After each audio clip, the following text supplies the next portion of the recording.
Hey guys, welcome back. And today we're going to go over the top 5 things that you can do to your house that will make a massive impact today.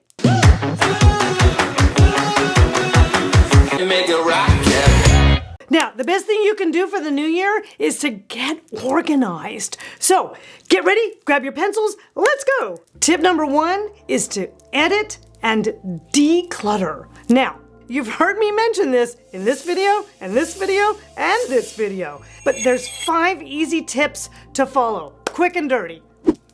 Dead plants. Get rid of your dead plants, right? If they're even half dead, just take them all outside, put them into the ground somewhere, or put them someplace where they can compost. Goes back to dirt again. All is good. No longer clutter in your apartment or your home.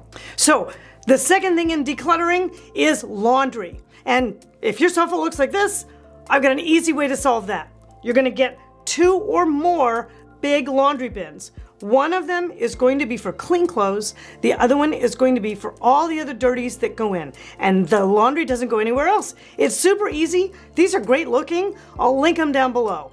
The third thing to easily declutter is to get rid of all the junk at the entry door. Oh my God, entry doors, they end up being obstacle courses with everything from like shoes and satchels and umbrellas and coats, keys, you name it. And it all just ends up on the floor or on the table there. I've got 2 videos that talk about the magic of trays and baskets for organizing here and here. Make sure you check those out.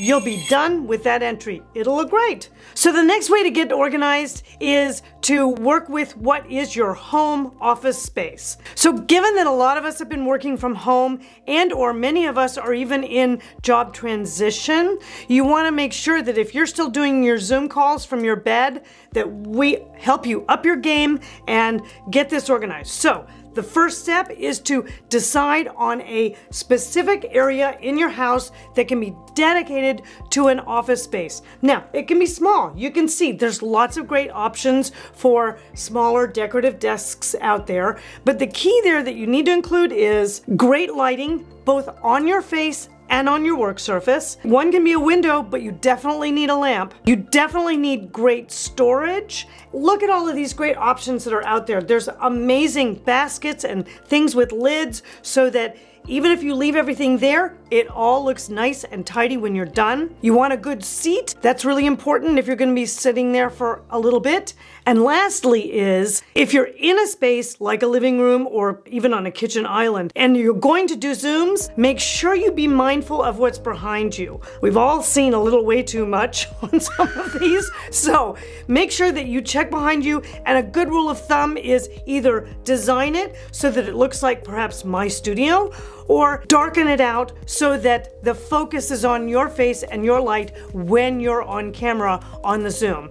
And then you're good to go. You'll be able to like really roll it out and feel good about your work efforts while you're still at home. Now, we're going to be linking everything down below for sure. I'm also going to include that little light pad that I use for filming and for color saturation, which is a great little solution if you need face light when you're on a Zoom call. So next up is a repairs. Pow! Okay. All right, next up is a repairs. Pow! Hit list. You want to get everything on there that's just random.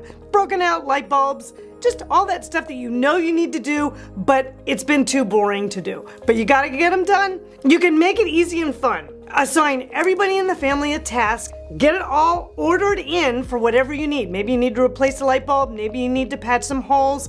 Get all that stuff ordered. Make it a day. Make it fun. Have fun with everybody. Everybody's got a job. And by the end of the day, that list will be history. So now lastly, if you're planning any kind of project, whether it's, something construction-wise or just a decor change for this upcoming year, you have got to get that thing organized way before you start.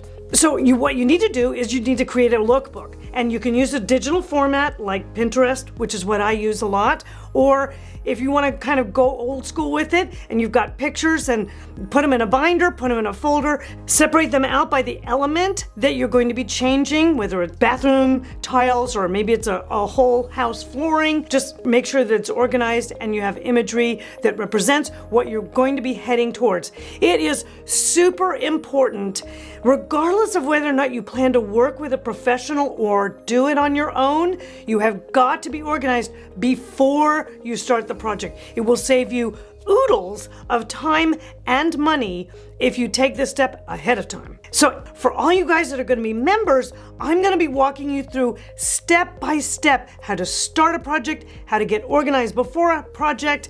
You will be completely covered. So make sure you signed up at lisaholt.com. Drop your email in there and we'll let you know when everything's ready to go. So guys, these tips are going to get you jumping out of the gate at a sprint. That was weird. So these tips are gonna make you race down the freeway this year, fly like a bird this year, jump like monkeys through this year, slide like greased lightning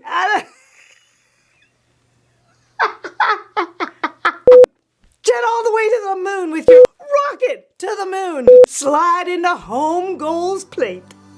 Now, be sure and like, subscribe, hit that bell, watch these videos, and I'll see you next week.